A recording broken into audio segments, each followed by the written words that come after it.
And Democrats, we must also admit that fulfilling America's promise will require more than just money. It will require a renewed sense of responsibility from each of us to recover what John F. Kennedy called our intellectual and moral strength. Yes, government must lead on energy independence, but each of us must do our part to make our homes and businesses more efficient. Yes, we must provide more ladders to success for young men who fall into lives of crime and despair. But we must also admit that programs alone can't replace parents, that government can't turn off the television and make a child do her homework, that fathers must take more responsibility to provide love and guidance to their children.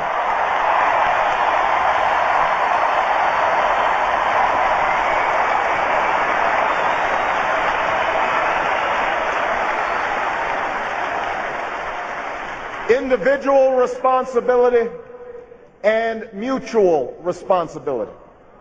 That's the essence of America's promise. And just as we keep our promise to the next generation here at home, so must we keep America's promise abroad. If John McCain wants to have a debate about who has the temperament and judgment to serve as the next commander-in-chief, that's a debate I'm ready to have.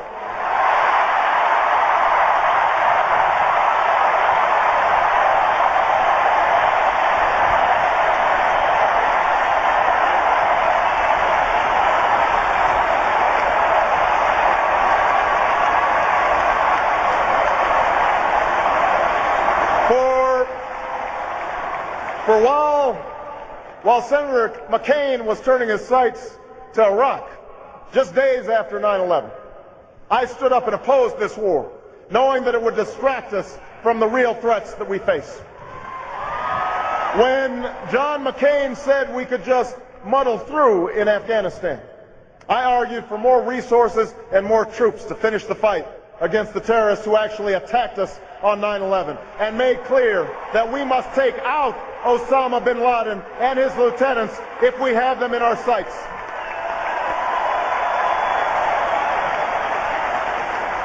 You know, John McCain likes to say that he'll follow bin Laden to the gates of hell, but he won't even follow him to the cave where he lives.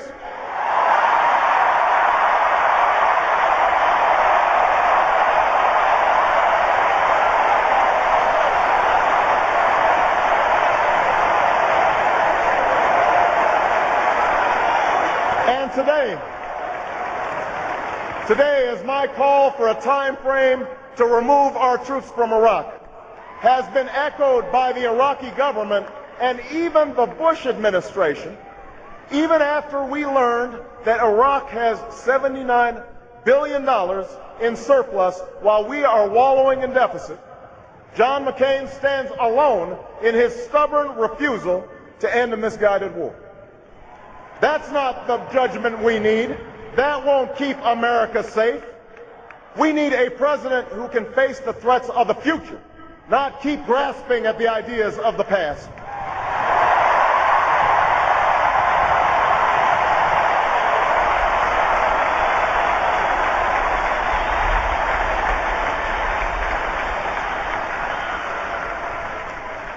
You don't defeat a terrorist network that operates in 80 countries by occupying Iraq.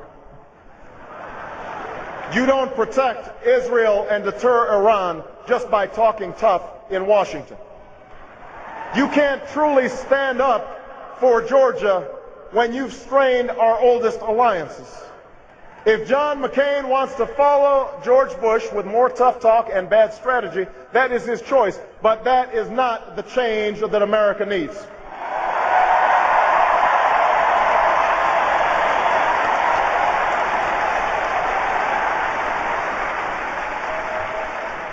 We are the party of Roosevelt. We are the party of Kennedy. So don't tell me that Democrats won't defend this country. Don't tell me that Democrats won't keep us safe. The Bush-McCain foreign policy has squandered the legacy that generations of Americans, Democrats and Republicans, have built, and we are here to restore that legacy.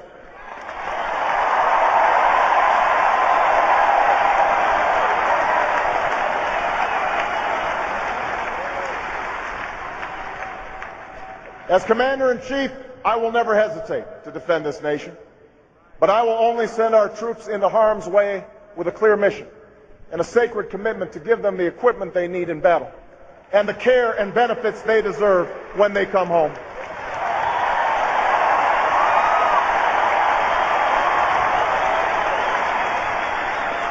I will end this war in Iraq responsibly and finish the fight against al-Qaeda and the Taliban in Afghanistan. I will rebuild our military to meet future conflicts, but I will also renew the tough, direct diplomacy that can prevent Iran from obtaining nuclear weapons and curb Russian aggression. I will build new partnerships to defeat the threats of the 21st century: terrorism and nuclear proliferation, poverty and genocide, climate change and disease. And I will restore our moral standing so that America is once again that last best hope for all who are called to the cause of freedom, who long for lives of peace, and who yearn for a better future.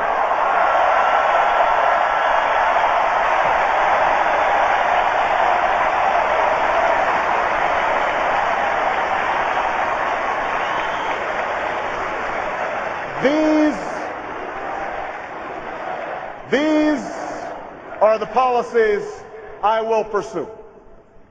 And in the weeks ahead, I look forward to debating them with John McCain.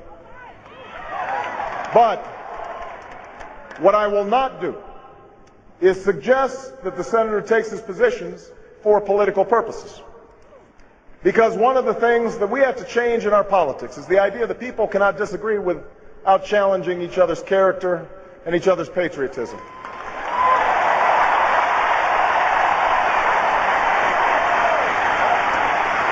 The times are too serious.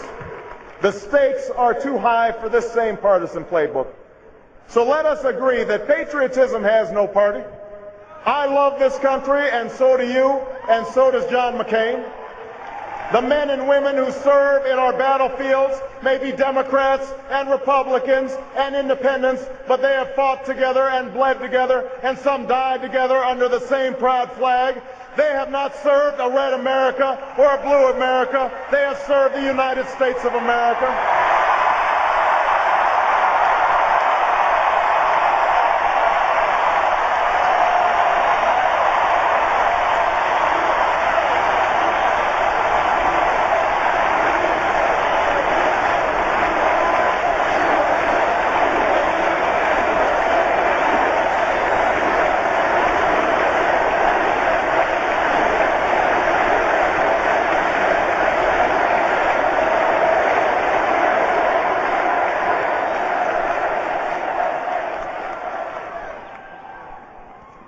So I've got news for you, John McCain.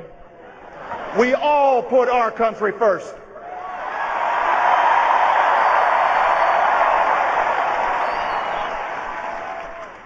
America, our work will not be easy. The challenges we face require tough choices.